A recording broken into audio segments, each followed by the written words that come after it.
Top bottom dupatta സെറ്റിൻ്റെ കളക്ഷനായിട്ടാണ് വന്നേക്കുന്നത്. ആദ്യം വരുന്നത് ഈ ഒരു പൗഡർ ബ്ലൂ ഷെയ്ഡിൽ വന്നേക്കുന്നതാണ്.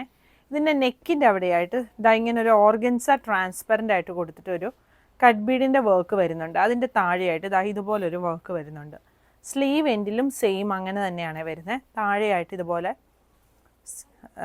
ഓർഗൻസ ഇങ്ങനെ സ്കാലപ്പ് കൊടുത്തിട്ടുണ്ട്. ഈ ഒരു വർക്കും വരുന്നുണ്ട്. കൂടാതെ ടോപ്പിൽ ഓൾ ഓവറായിട്ട് ഇങ്ങനൊരു ചെറിയ വർക്ക് വരുന്നുണ്ട്. പിന്നെ ഈ മെറ്റീരിയൽ സെൽഫ് ഇതുപോലെ ഇങ്ങനെ ഒരു ബുട്ട വരുന്നൊരു മെറ്റീരിയലാണ്. ബോട്ടം പ്യോർ കോട്ടൺ ഫാബ്രിക്കിൽ വന്നേക്കുന്ന ബോട്ടമാണ്. ബോട്ടത്തിൻ്റെ താഴെയും നമ്മുടെ സ്ലീവിലെ പോലെ തന്നെ വർക്കാണ് വരുന്നത്. ടോപ്പിന് ലൈനിങ് വരുന്നുണ്ട്, ബോട്ടം ലൈനിങ് വരുന്നില്ല. ടോപ്പിൻ്റെ ലെങ്ത്ത് 47-48 ആണ് വരുന്നത്. ബോട്ടം ലെങ്ത്ത് 38-39 ആണ് വന്നേക്കുന്നത്. ദുപ്പട്ട മൽക്കോട്ടണിൽ വന്നേക്കുന്ന ദുപ്പട്ടയാണ്. ഇതാണ് ദുപ്പട്ട വരുന്നത്. ഇതിൻ്റെ 2 ഷെയ്ഡുകൾ കൂടി വരുന്നുണ്ട്. ഒന്ന് വരുന്നത് ഈ ഒരു ഗ്രീൻ ഷെയ്ഡ്, പിന്നെ വരുന്നത് ഈ ഒരു ക്രീം ഷെയ്ഡ്. സൈസ് 38 മുതൽ 46 സൈസ് വരെയാണ് അവൈലബിൾ ആയിട്ടുള്ളത്. പ്രൈസ് വരുന്നത് 1950.